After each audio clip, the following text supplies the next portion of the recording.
train by day, Joe Rogan podcast by night, all day. Do you think that what's the short? Drive it. What's the you've had a long career in MMA, 20 years, a long successful career, but it's very rare. Yeah, and it's very rare for someone to be operating at the same level that you're operating. 7 at years now. is like the cutoff. Like once you get to about 7, everything starts to just rapidly decline. Like you just fall to shit. Do you think it's an injury thing? Is it a training thing? Is it just a life thing? They didn't, or at least they weren't able to single out any particular factor in general. But you know, there was a lot of theories as to why that might be, but they were able to track professional fighters' careers over length of time. I think they had some metric. Sorry, who did the study again? I don't remember, but it's on the internet. Oh. I do believe that they were able to account for number of fights too, and weigh that against that metric and see how that may influence things. But 7 years was this magic number, like 6-7 years. And once you start going over 7 years, your percentage of success started just crumbling.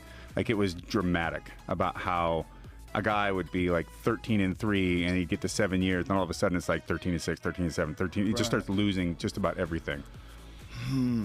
Yeah, BJ Penn's a good example of that, right? You know, like there's a certain drop off where the person just looks totally different. Well, and you know, we could honestly look. We would have to isolate a lot of different factors to figure out any one particular thing, but there's so many elements that go into being a professional fighter and being successful at that. And so for, let's say, we'll take BJ, you know, maybe it is physicality. Maybe he's lost a little bit of a step. His reactions are a little slower through any number of reasons why.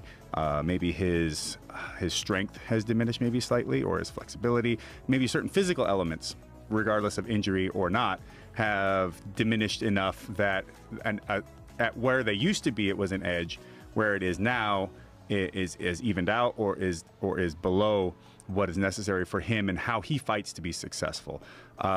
Maybe could be beyond physical deterioration. Maybe it's just mental motivation. Yeah, exactly. So maybe he's just not as motivated to push in the same ways that he was, or maybe he's not able to recognize things that he was 5 years ago, 6 years ago, and seeing those opportunities and being able to react on them quicker.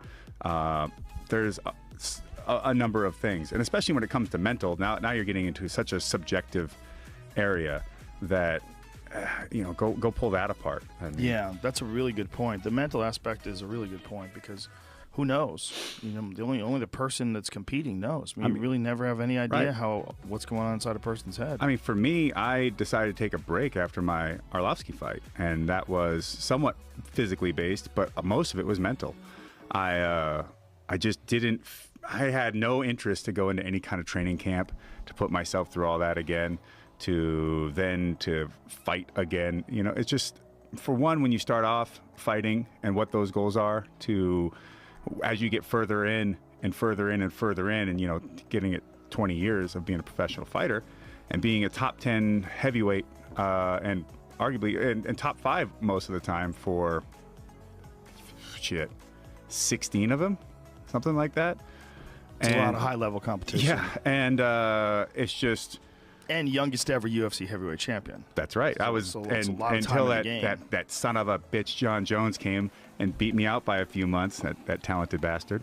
Now you're the youngest ever. Yeah, just heavyweight champion instead of the youngest ever UFC champion. But